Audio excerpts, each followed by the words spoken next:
everyone, it's Tally. I'm coming to you from my dorm room at Agnes Scott College in Decatur, Georgia, and you're watching 5 Girls 5 Minutes, where 5 girls talk for 5 minutes and don't edit videos.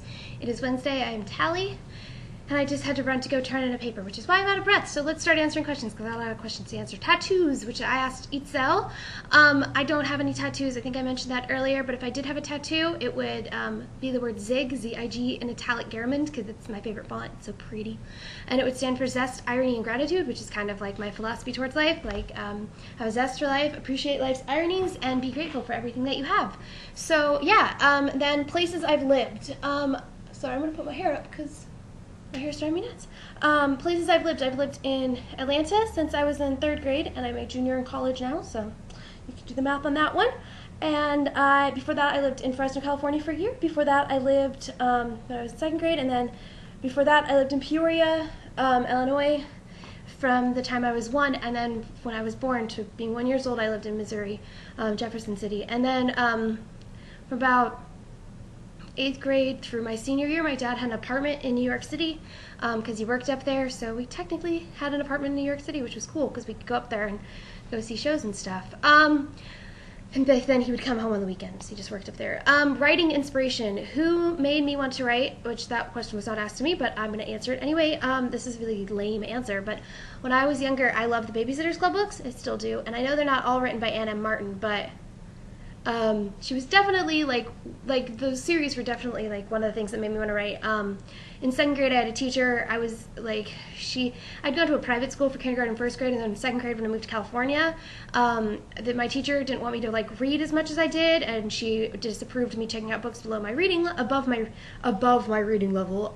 So I would bring Babysitters Club books to school, and then when she would confiscate those, I just started writing, and so that was kind of like my writing inspiration. Although that's what made me want to write, and I want to write like Meg Cabot and Kate Kleiss. Because it's epistolary and stuff, and I love writing epistolary stuff. That's what my nano is this year. Crying. Let's talk about crying. Okay, I've cried 3 times in recent memory. 1. Okay, well, this counts as 2. I mean, this is like technically 2, but it counts as 1. Toy Story 3, I saw it twice. I cried both times, but not like sobbing, just tearing up. And then when I saw Next to Normal, I cried 3 times, but mostly just because I was overwhelmed by how amazing it was and how excited I was to be finally seeing a show for the first time in like a year.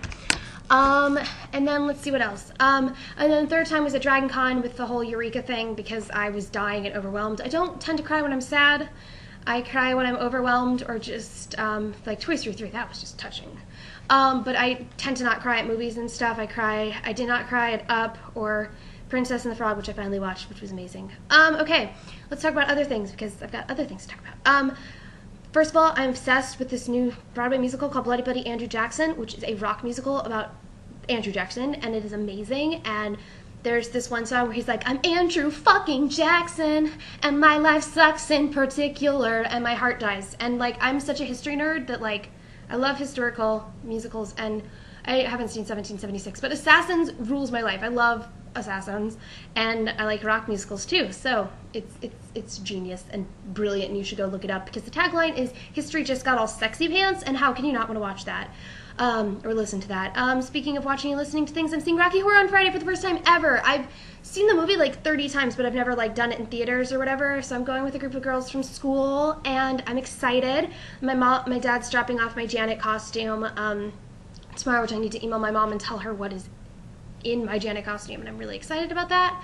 And then Tara asked me if I need like alone time to like reflect and regroup, where do I go?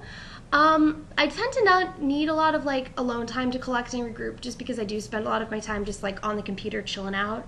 But I like to just kind of like sit and relax in my room, and usually if I'm like chilling or whatever, I'm playing my ukulele. That's kind of like my downtime, and it's not when I'm like working on a song or like I have to get a song done or recorded. It's mostly like if I'm just like I've got my songbook in front of me and I'm just playing, and it just kind of is nice and relaxing for me. I like to just mess around on the ukulele. And then my question for Itzel is, what is your favorite t-shirt? This is not my favorite t-shirt. I got it in like a random thing from like, you could get like a bunch of random shirts for cheap on Shirtwoot, and it is Chuck Norris exploding the periodic table. It's awesome, but it's not my favorite shirt. And I will show you my favorite shirt tomorrow, next Wednesday. But yeah, so what is your favorite t-shirt? Like, everyone has that one t-shirt that they just like more than other t-shirts. that makes you happy when you wear it, or you wear it when you're in a good mood, or if you are in a bad mood and you want to feel better. So if you have one of those, what is it? I'm trying to wear it in video tomorrow. And I will see everyone next Wednesday. Have a great week, and eat well. I will see you tomorrow. Bye.